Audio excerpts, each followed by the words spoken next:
Bien, vamos a hablar en este video acerca de las fuerzas. Resulta que hay una parte de la física que se llama la dinámica, y la dinámica estudia como tal las causas del movimiento. Las causas del movimiento, chicos, se llaman fuerzas. Las fuerzas son acciones que se ejercen sobre los cuerpos, causando sobre ellos que cambien su velocidad, que se aceleren o que en tal caso se puedan seguir moviendo pero con velocidad constante. ¿Ok? Entonces son causas del movimiento, que tienen como consecuencia sobre los cuerpos producir dos cosas. Una, ante la sumatoria de fuerzas, que es lo mismo que decir fuerza neta o fuerza resultante igual a cero, que los cuerpos, primer resultado, que los cuerpos se muevan a velocidad constante o estén en reposo.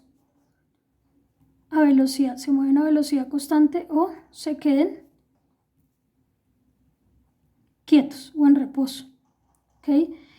Ese es el primer resultado que ocasiona la sumatoria de fuerzas o la fuerza neta igual a cero, que los cuerpos estén en equilibrio, estén quietos o que sencillamente se muevan a velocidades constantes.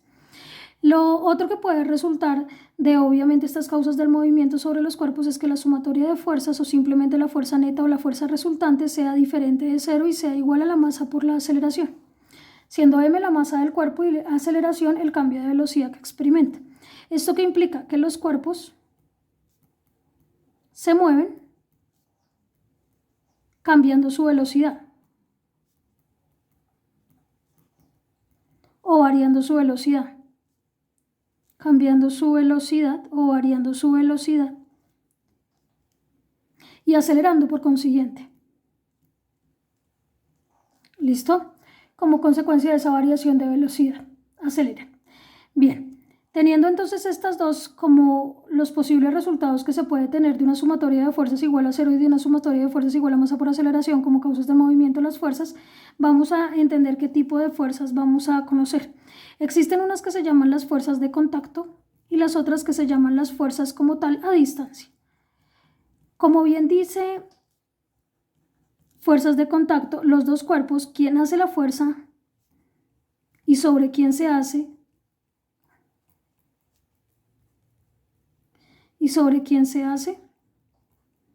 deben estar tocándose entre sí, o sea, deben estar en contacto. A eso se refiere estar en contacto o fuerzas de contacto. Son fuerzas en las cuales el cuerpo que actúa haciendo la fuerza sobre el otro, sobre el que se hace la fuerza, deben estar en contacto directo o deben estar tocándose el uno al otro. Fuerzas a distancia. ¿Qué son las fuerzas a distancias o qué implica esas fuerzas a distancias? Implica que quien hace la fuerza, quien hace y sobre quien se hace la fuerza,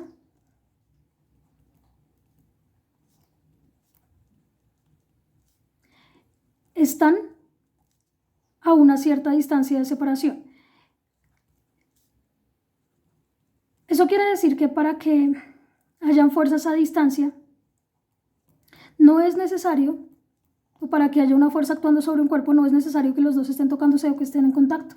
Pueden estar uno separado del otro e independiente, perdónenme, de esa distancia de separación entre el cuerpo que hace la fuerza y quien recibe la fuerza. Simplemente va a haber una acción externa que va a generar dicha fuerza o dicha consecuencia, que puede ser o bien que el cuerpo se mueva a velocidad constante si la sumatoria de fuerzas es igual a cero, o bien que si la sumatoria de fuerzas es igual a la masa por la aceleración, pues el cuerpo se acelere. Es decir, no es una condición básica que para que la fuerza exista entre un cuerpo que hace la fuerza y quien la recibe debe haber un contacto o un hecho de que se estén tocando entre sí los dos cuerpos. Pueden estar a una distancia de separación el uno con el otro y sencillamente existir una fuerza. ¿Listo? Vamos a mirar entonces cuáles son esas fuerzas y vamos a tratar de describirlas de la manera más clara, más detallada, sin entrar a tomarnos de pronto mucho tiempo, porque también en la guía pues estará explicado todo lo que tiene que ver obviamente con las fuerzas tanto de contacto como de acción a distancia. ¿Ok? Entonces arranquemos con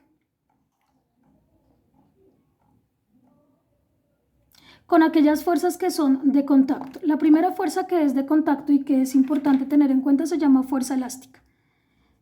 La fuerza elástica es una fuerza que se cumple básicamente para los resortes,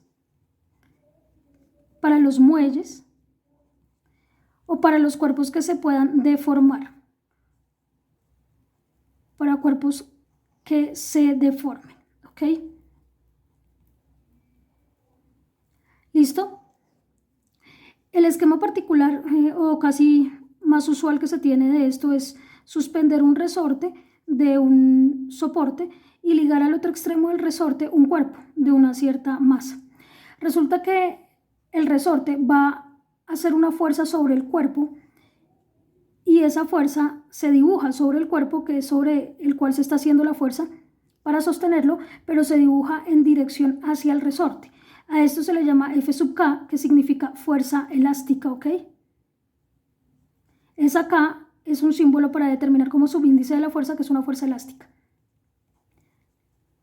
Bien, voy a pintar solamente la fuerza en incidencia sin tener que decir que no haya más fuerzas, porque sí hay más fuerzas en el sistema, pero como solo me compete hablar en este momento de la fuerza elástica, pues simplemente la fuerza elástica siempre va a estar dirigida sobre el resorte, pero va a salir del cuerpo que él está soportando, o sea, que el resorte está soportando, o el cuerpo de donde está colgando como tal el resorte o el que está ligado al resorte. Ustedes ven un resorte y junto al resorte ven un cuerpo. Sabemos que el cuerpo, cuando se estire hacia abajo, lo que va a tender a hacer sobre el resorte es que oscile de este modo, que oscile de un lado a otro, de un lado a otro, de un lado a otro. Entonces, sobre el soporte fijo conectamos un resorte de un extremo y del otro colgamos un cuerpo. El cuerpo que está ligado al resorte va a hacer que él oscile de un lado a otro, de arriba hacia abajo, de arriba hacia abajo. La fuerza se debe pintar sobre ese cuerpo que está colgado del resorte, pero se debe señalar hacia el resorte. ¿Por qué? Porque es el cuerpo que se está deformando. Quien se deforma aquí no es el cuerpo que está colgado, sino el resorte, obviamente, que es el que va a tender a estirarse. Comprimirse, estirarse, comprimirse, estirarse, comprimirse, dada pues obviamente la acción del peso del cuerpo que se le cuelga. Entre más, pesado sea este cuerpo, pues más se va a deformar el resorte, mientras que entre menos pesado sea, menos deformación va a tener el mismo resorte. ¿Listo? Bien, teniendo entonces eso como entrada, que haremos ahora, simplemente ahora en la explicación. Lo que haremos simplemente es entrar a definir como tal esa fuerza de elasticidad o esa fuerza elástica de una manera un poco más clara o más profunda. ¿Listo? Entonces, si tenemos un extremo de un resorte y se aplica una fuerza, este se deforma estirándose o comprimiéndose, como les decía, con el peso del cuerpo que se le cuelga. La fuerza ejercida por un cuerpo elástico sobre un cuerpo atado a él es la fuerza elástica, que es proporcional a la deformación no excesiva del elástico. ¿Por qué digo no excesiva? Porque si esto sería una fuerza tan grande, lo que tendría que hacer con el resorte es que lo dañaría, lo deformaría ya hasta tal punto que él mismo ya no pueda seguir oscilando o estirándose y comprimiéndose, y ya obviamente iría a un límite de estiramiento, un límite de deformación que ya violaría como tal el principio de la fuerza elástica. La fuerza elástica fue descubierta por el físico inglés Robert Hooke en 1635, que nació, en 1703, que falleció, quien planteó una relación de proporcionalidad entre la fuerza elástica y el cambio de la longitud. Lo que decía Hooke es que la fuerza elástica es igual a K por el desplazamiento, donde este desplazamiento no habla más que de la deformación o de lo que se estira como tal el resorte ante una fuerza aplicada sobre él, mientras que esta K habla de una constante de proporcionalidad. Y lo que decía Hooke es que sencillamente la fuerza elástica es proporcional, ¿cierto? ¿A quién? Al desplazamiento o a la deformación del elástico o del resorte, como lo quieran ver, mediante una constante de proporción que es esa K que denotamos. ¿Listo? Bien, decía entonces el señor Hooke que su ley especifica tal cual lo siguiente: la fuerza ejercida por un resorte es directamente proporcional a su deformación, ¿sí? Cada una de estas constantes va a variar como tal su valor numérico. ¿De qué depende el valor numérico? Pues depende del resorte, ya, porque hay materiales o hay resortes que son fáciles de estirar, ¿sí? Que no tienen tanta unión en sus espiras. Eso quiere decir que su constante, obviamente, al estirarse fácil, va a ser baja, pero sí, las espiras son supremamente unidas y rígidas en sí, las espiras del resorte, pues obviamente su constante va a ser bien alta, porque va a ser mucho más difícil poder entrar a deformarlo o estirarlo, ¿ok?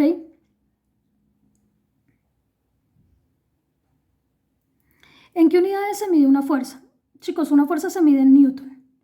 ¿En qué unidades se va a medir el desplazamiento? En metros. Por lo tanto, si yo Despejo de esta ecuación, la constante elástica, la constante va a ser igual a la fuerza elástica sobre el desplazamiento, lo que quiere decir que se va a medir en newton sobre metro. No se le olvide que en honor a Isaac Newton, la fuerza se mide en newton porque pues de hecho las fuerzas fueron estudiadas por él.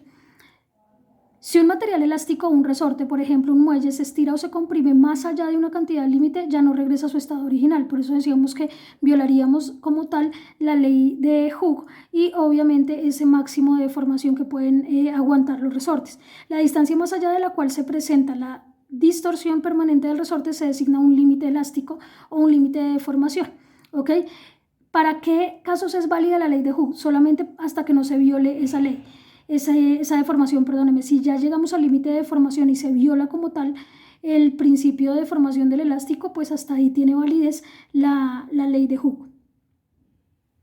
¿Listo? Bien.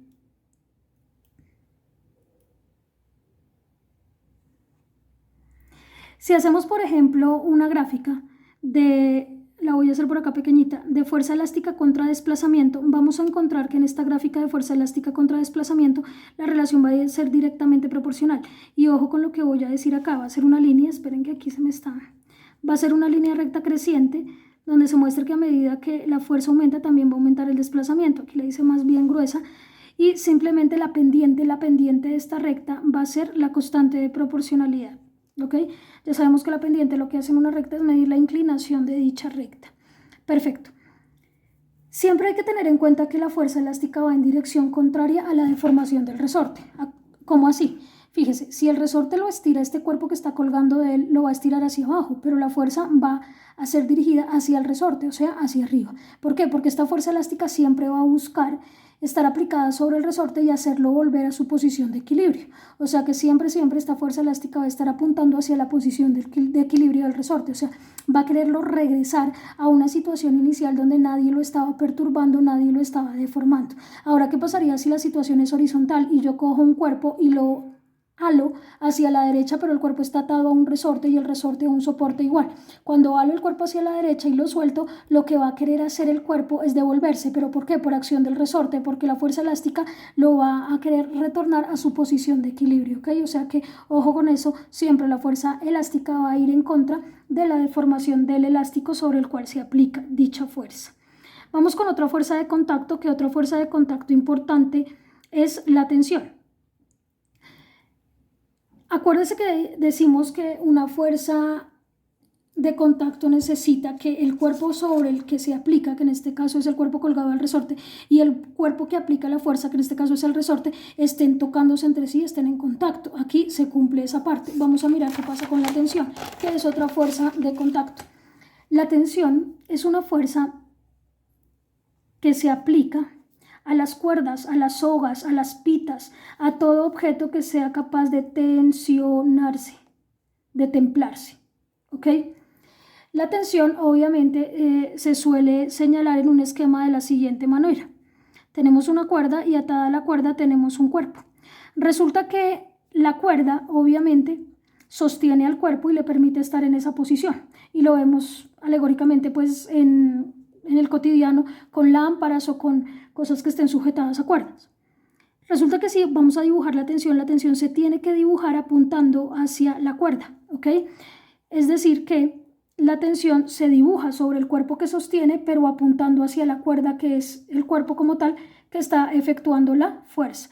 Fíjese que mirando eso acá claramente podemos ver que la cuerda está en contacto directo con el cuerpo que está colgando de ella. ¿Por qué? Pues porque lo tiene amarrado a él. No hay una desunión entre los dos, porque de lo contrario no habría ninguna acción hecha por la cuerda sobre el cuerpo. Esa tensión, vuelvo y le reitero, entonces, ¿quién la hace? La hace la cuerda. ¿Sobre quién? Sobre el cuerpo que sostiene. Se dibuja la fuerza sobre el cuerpo que está sosteniendo, pero se dibuja apuntando sobre la cuerda. ¿Estamos de acuerdo hasta ahí? Bien, esa sería la tensión. Vamos a hablar un poco más en profundidad de lo que es como tal la fuerza de tensión. Entonces, como bien dijimos, es ejercida por cuerdas sobre los cuerpos que están atados a ellas. Es un vector que se dibuja en dirección del elemento de la cuerda. La masa de la cuerda o el cordel se considera insignificante, despreciable, a menos que se indique lo contrario en un problema o en un ejercicio. La tensión está presente siempre que los cuerpos estiren la cuerda. Si este cuerpo no estirara la cuerda, pues no la tensionaría. Al no templarla, al no tensarla, al no tensionarla, pues no habría tensión alguna. ¿ok? Bien, básicamente es eso con la tensión. Vamos con la otra fuerza de contacto que se llama la fuerza normal. La fuerza normal es una fuerza como tal. Vamos acá con la fuerza normal.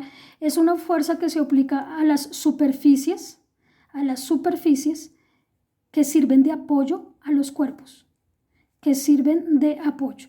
O sea, siempre que haya una superficie que esté sosteniendo un cuerpo sobre ella, esa superficie le va a generar una fuerza que se llama, ¿cómo? Se llama normal. Profe, o sea que si no hay superficies donde un cuerpo esté apoyándose en ella, no va a haber normal. Exacto, no va a haber normal. Tiene que haberla sí, solo sí hay efectivamente una superficie que esté apoyando o que esté evitando que el cuerpo netamente se caiga y que pues lo soporte lógicamente, ¿ok?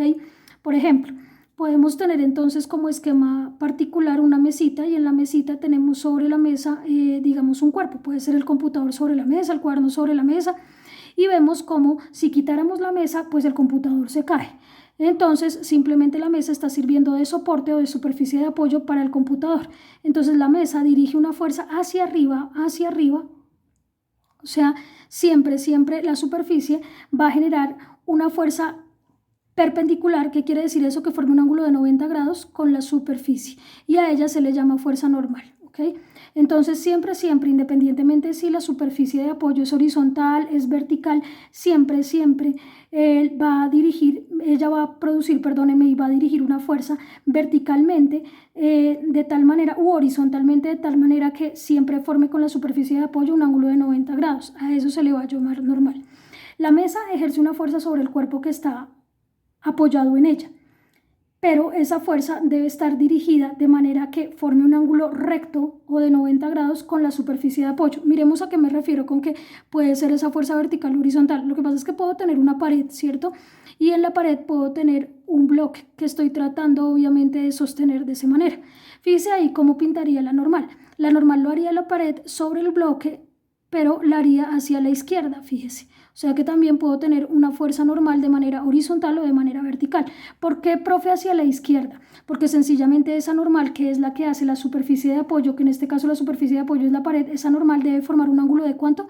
De 90 grados con dicha superficie de apoyo. O sea, debe formar un ángulo recto. ¿Está claro? Siempre eso debe pasar. La superficie de apoyo, permítanme porque escribí una P ahí. La superficie de apoyo genera la fuerza normal a 90 grados con la superficie. O sea que siempre van a ser perpendiculares. ¿Quién va a ser perpendiculares? La normal va a ser perpendicular a la superficie de apoyo. Ojo con eso.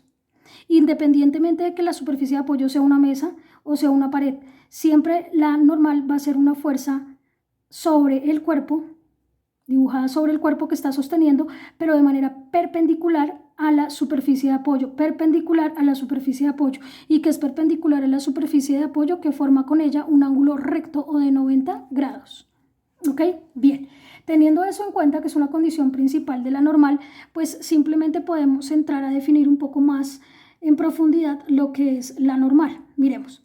La fuerza normal sencillamente es ejercida sobre un cuerpo por cualquier superficie con la que esté en contacto dicho cuerpo y que le sirva de apoyo, ¿sí? O que lo esté sosteniendo.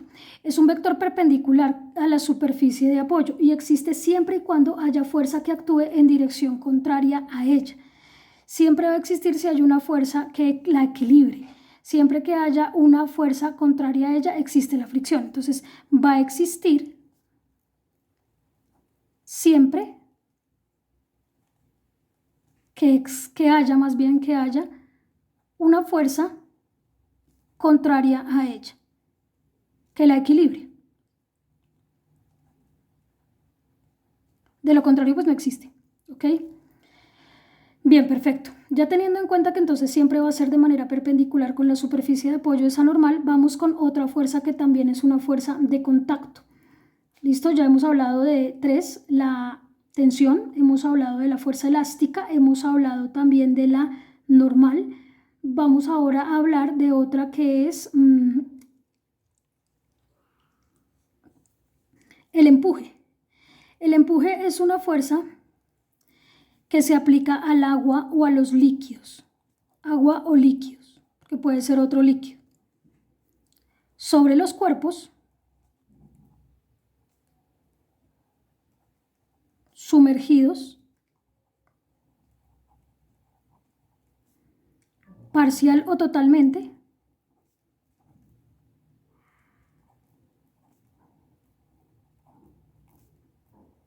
en ellos. Si usted tiene, por ejemplo, en una piscina una pelota, la pelota no está totalmente sumergida en la piscina, está parcialmente, una parte está por fuera, la otra está por dentro de la piscina, usted igual ahí va a tener una fuerza presente que se llama empuje, que es una fuerza que realiza quién sobre quién, realiza el agua sobre el cuerpo que está o sumergido totalmente o parcialmente sumergido en el agua, ¿ok? Entonces, siempre que tengamos un líquido en un recipiente y que tengamos un cuerpo totalmente sumergido, el agua va a querer sacarlo, mientras que el cuerpo pues va a querer ocupar ese espacio que obviamente estaba ocupado era por el agua. Cuando el cuerpo ingresa totalmente o se sumerge totalmente en el fluido, tiene que separar o tiene que quitar, ¿cierto?, de ese espacio la cantidad de agua que había. ¿Y cómo la quita? Pues subiéndola. Esa agua que estaba aquí, donde ahora va a estar el cuerpo o la pelotita, tiene que subir, y esa subida del cuerpo ocasiona que el agua haga una fuerza sobre el cuerpo que está ingresando o que está sumergido y se llama empuje, ¿ok? Empuje precisamente porque es como si cogiéramos y empujáramos el agua hacia arriba para buscar que ese espacio que estaba antes ocupado por agua ahora lo ocupe, el cuerpo que está ingresando. Pero no solamente pasa cuando el cuerpo está totalmente sumergido en el líquido, puede no estarlo, puede estar el cuerpo parcialmente sumergido, una parte por afuera, una parte por adentro. Igual, la parte que entró tuvo que desalojar o empujar una cierta cantidad de agua que había ahí y que ahora ya no está porque ahora está el cuerpo sólido. Entonces esa parte que se empujó como tal se señala con una fuerza que hace el agua sobre el cuerpo hacia arriba, una fuerza ascensorial siempre hacia arriba, tratando de sacar el líquido para que entre el cuerpo, y se llama empuje. ¿Estamos de acuerdo? Bien, perfecto. Que son de diferente magnitud, sí, eso es cierto, porque el empuje va a ser proporcional al volumen del líquido desalojado, que en últimas está en proporción con el volumen del cuerpo que logra ingresar, bien sea todo, si está totalmente sumergido, o parcialmente. ¿Listo? Vamos a hablar de otra fuerza que es importante,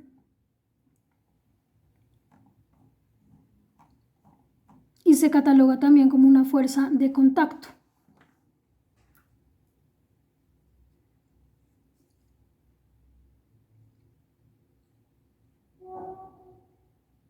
La fuerza de fricción.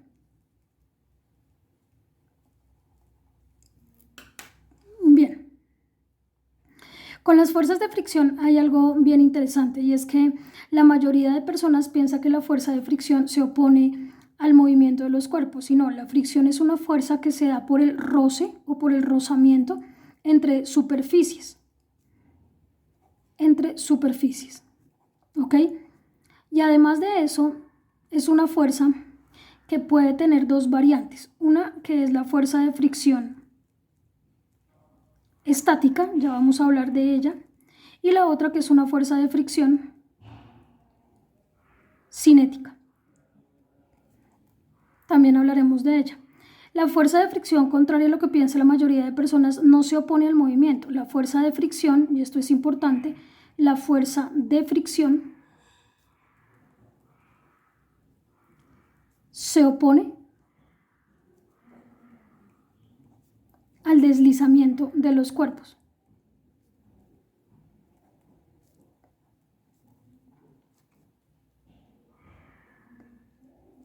Si se opone al deslizamiento de los cuerpos, eso quiere decir que les ayuda a que se muevan, porque si obviamente se opone a que se resbalen los cuerpos en contacto con ciertas superficies, pues simplemente lo que hace es ayudar al movimiento de los cuerpos. Se opone al deslizamiento de los cuerpos, más no al movimiento de ellos, ¿ok?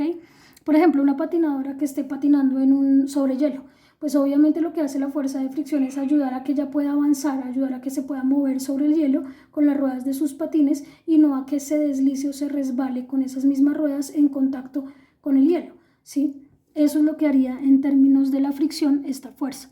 La fricción se debe a las irregularidades en las superficies que están en contacto mutuo.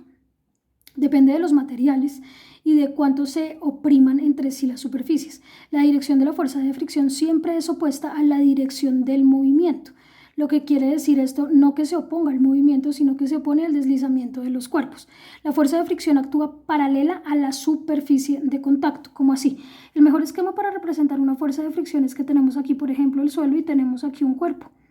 Si el cuerpo, digamos, lo estamos jalando hacia adelante, hacia la derecha con una cierta fuerza, pues lo que hace la fricción es oponerse al deslizamiento o a que se resbale ese cuerpo. Por lo tanto, o a que obviamente se deslice, por lo tanto irá en sentido contrario a dicho deslizamiento, perdóneme, y esta será la fuerza de fricción. Va paralela, porque usted se da cuenta que va paralela, o sea, va mientras estaba hacia adelante, estaba hacia atrás, pero son paralelas, van en la misma dirección en términos no de un sentido, pero sí de una como tal dirección misma, van paralelas, ¿cierto? Es decir, las dos se generan sobre el eje X, pero van en sentido contrario, porque una va hacia adelante, la otra va oponiéndose al deslizamiento del cuerpo. Al deslizarse un cuerpo, la fuerza de fricción cinética, fuerza de fricción que ejerce la superficie sobre el cuerpo cuando se halla en movimiento, es algo más pequeña que la fricción estática. Fuerza de fricción que produce la superficie sobre el cuerpo cuando está en reposo o justo a punto de ponerse en movimiento. Así, cuando empujamos una caja, es mayor la fuerza que necesitamos para que empiece a moverse que para mantenerla en movimiento o deslizándose. La fricción cinética no depende, ojo con eso, la fricción cinética no depende para nada de, discúlpenme un segundo,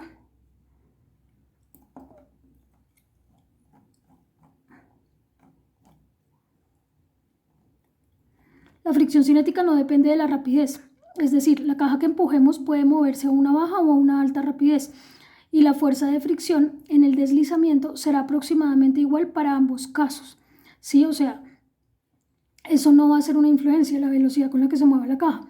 La fuerza de rozamiento tampoco depende del área de contacto. Si la caja se deslizara sobre su cara más pequeña o su cara más grande, simplemente distribuirá su peso en una superficie menor. Si se obviamente deslizara sobre su cara más pequeña. Pero la fuerza de rozamiento sería exactamente igual que si se moviera sobre otra de sus caras. Por eso no hay problema. O sea, la fuerza de fricción no depende ni del área de contacto ni tampoco de la velocidad con la que se vaya a mover un cuerpo una vez entre en movimiento. La fuerza de rozamiento es proporcional en magnitud a la fuerza normal. Entonces, esa es una de las cosas importantes. Como es una fuerza de fricción que se da por el contacto de las superficies, pues simplemente debe estar en relación con esas superficies de apoyo. Y esta es la fórmula para hablar de la fricción. Es μ por la normal, donde ¿quién es μ? μ es lo que llamamos un coeficiente de fricción.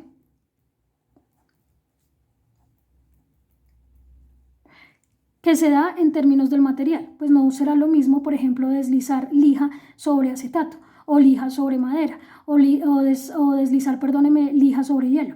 Según los materiales de las superficies en contacto, pues este coeficiente de fricción va a cambiar, o sea, ese coeficiente, profe, depende es como tal de los materiales en contacto de las superficies. Muy bien, depende del material. La normal en últimas está en dependencias como tal del peso de los cuerpos. Eso quiere decir que sencillamente la fuerza de fricción va a depender del peso en últimas del cuerpo porque pues el coeficiente de fricción ya depende del material y la fuerza de fricción se escribe en relación de ese coeficiente y de esa normal. ¿Estamos de acuerdo? La fuerza de rozamiento es proporcional en magnitud a la fuerza normal, donde ya sabemos que μ es el coeficiente de rozamiento, el coeficiente de fricción, el cual es una constante que no tiene dimensiones, o sea, no tiene unidades. ¿Ok? Ya que lo que hace es dividir dos fuerzas, a la fuerza de fricción sobre la normal. Entonces Newton y Newton se cancelarían. ¿Ok? La fuerza de rozamiento y la fuerza normal que se están dividiendo acá son dos fuerzas básicas para poder explicar obviamente el nivel de valores que pueda tomar este coeficiente de fricción. Y tenemos pues dos coeficientes obviamente de fricción, el estático que fue el que hablamos acá, un μ estático, y tenemos el otro que es un μ cinético. Vamos a hablar de las diferencias de estas dos fuerzas, aunque ya lo dije en el relato anterior, y es lo siguiente. La fricción estática va a estar presente cuando el cuerpo esté en reposo, cuando esté el cuerpo en reposo o a punto de moverse, Por ejemplo, si tenemos que empujar una nevera para deslizarla o para desplazarla de un punto a otro, nosotros nos paramos detrás de la nevera y empujamos, y empujamos, y empujamos, pero esa nevera nada que se deja deslizar, nada que se mueve. Ahí, ¿quién nos está ganando todavía? La fricción estática. ¿Por qué la fricción estática nos está ganando? Porque la nevera sigue estando quieta. ¿Estamos de acuerdo? Inicialmente, cuando ya vamos a tratar de moverla, ahí todavía hasta que se rompa ese punto de estaticidad que tiene la nevera, va a seguir presente la fricción estática y por consiguiente el coeficiente de fricción estático. Pero ¿qué pasa cuando ya logramos por fin hacer la suficiente fuerza para romper el límite de esa fricción estática, es decir, sobrepasar esa fricción estática y que empiece a ganar el movimiento de la nevera? Bueno, cuando ya se empieza a mover, entonces entra a jugar esta fricción cinética, que es la que está presente cuando el cuerpo está en movimiento. O sea, cuando ya se empezó a deslizar el cuerpo, ya hay una fricción de tipo ¿qué? Cinético, ¿ok? Por eso cinética. Cinética se refiere al movimiento, estática pues al estado de reposo, de quietud de un cuerpo presente cuando el cuerpo está en movimiento. ¿Listo? Pero resulta que cuando ya ponemos en movimiento ante una fuerza, esa nevera, pues obviamente seguirla manteniendo en movimiento va a implicar menos fuerza que la que tuvimos que hacer para empezarla a mover. Por eso decimos simplemente que la fuerza de fricción estática está siendo más grande que la fuerza de fricción cinética y que el coeficiente estático de fricción va a ser mayor que el coeficiente de fricción cinética. ¿Ok?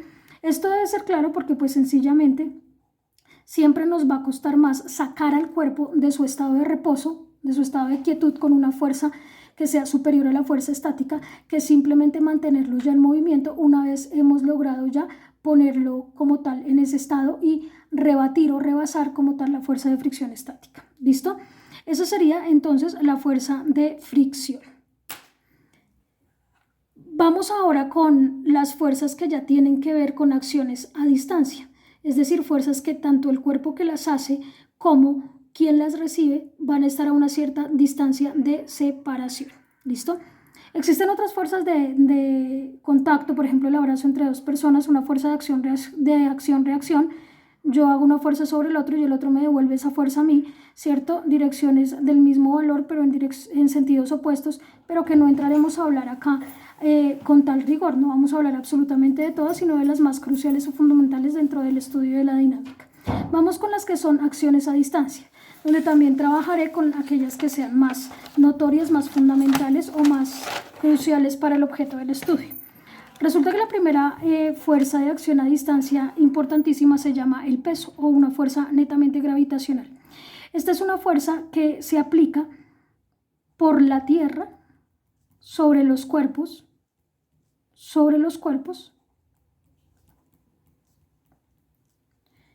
que están sobre ella. O sea, todos, exactamente. Todos los cuerpos estamos sobre la superficie terrestre, o sea que a todos los cuerpos la Tierra nos aplica una fuerza que se llama peso. Incluso es aquella fuerza responsable de que los cuerpos caigan. Por eso se dice que todo cuerpo cae por su propio peso, exactamente. ¿Listo? Entonces, que están sobre ella. Va a ser un vector siempre dirigido hacia abajo. Por ejemplo, si tenemos una bolita, una esfera que está cayendo, y acá tenemos el suelo, sabemos que esta, que es la Tierra acá abajo, va a generar una fuerza hacia abajo. ¿Y por qué la fuerza tiene que ir dirigida hacia abajo? Porque tiene que ir dirigida hacia donde está la Tierra. ¿Listo? Y la Tierra pues está acá abajo. La Tierra no está arriba ni a la derecha ni a la izquierda, está acá abajo la Tierra. Pero además de que sea una fuerza dirigida hacia abajo, ¿cómo es que se llama esta fuerza? Se llama la fuerza del peso, weight en inglés, por eso está W. ¿Estamos de acuerdo? Fíjese a qué me refiero con que haya una distancia de separación. Si usted mira aquí el límite del cuerpo y aquí el límite del suelo, la distancia de separación entre los dos puede ser de una referencia h, una cierta altura, donde claramente vemos que los dos cuerpos no tienen que estar pegados juntos, tocándose o en contacto directo para que ejerza la Tierra una acción sobre los cuerpos, buscándolo llamar al centro de ella. ¿Ok? Bien, perfecto.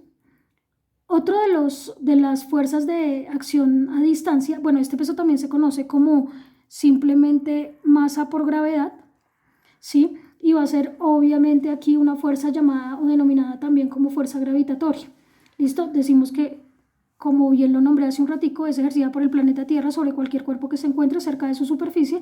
Es un vector dirigido hacia abajo, es decir, hacia el centro de la Tierra, en cualquier situación. Y obedece al producto de la masa medida en kilogramos por la gravedad medida en metros por segundo al cuadrado. Esta gravedad varía dependiendo del lugar donde se encuentra el cuerpo. No va a ser lo mismo el peso de un cuerpo en la Luna que el peso de un cuerpo en Júpiter o el peso del cuerpo en la Tierra, porque la gravedad pues es fluctuante, es cambiante, ¿ok? Bien. Otra fuerza de acción a distancia que nosotros podemos considerar es la fuerza y que vamos a aplicar en algún momento en la parte de la ley de Coulomb o de la electricidad, es la acción a distancia debida como tal a la fuerza eléctrica. Y con eso me quedo porque pues muy seguramente la fuerza magnética no entraremos. En este año no vamos a alcanzar, entonces pues ya con la fuerza eléctrica que sí la tendremos que ver en el caso de lo que es la ley de Coulomb, pues ahí la denotaremos nuevamente. ¿Okay? Bien, la fuerza eléctrica es una fuerza que se puede explicar en mención o que se aplica en mención de las cargas eléctricas. ¿Okay? Existen fuerzas de repulsión que se dan en cargas iguales, es decir, una carga positiva y una carga positiva en vez de atraerse se repelen. Una carga negativa y una carga negativa en vez de atraerse se repelen. ¿Sí? Y hay otra fuerza eléctrica que es la de atracción, que se da en mención de cargas eléctricas de signo contrario. Es decir, cargas positiva con negativa se atraen y cargas negativa con positiva también se atraen. Entonces, positiva, negativa, negativa, positiva. Aquí positiva, positiva, negativa, negativa. ¿Ok? Bien, perfecto. Hablando en mención de esa fuerza eléctrica, entonces vamos a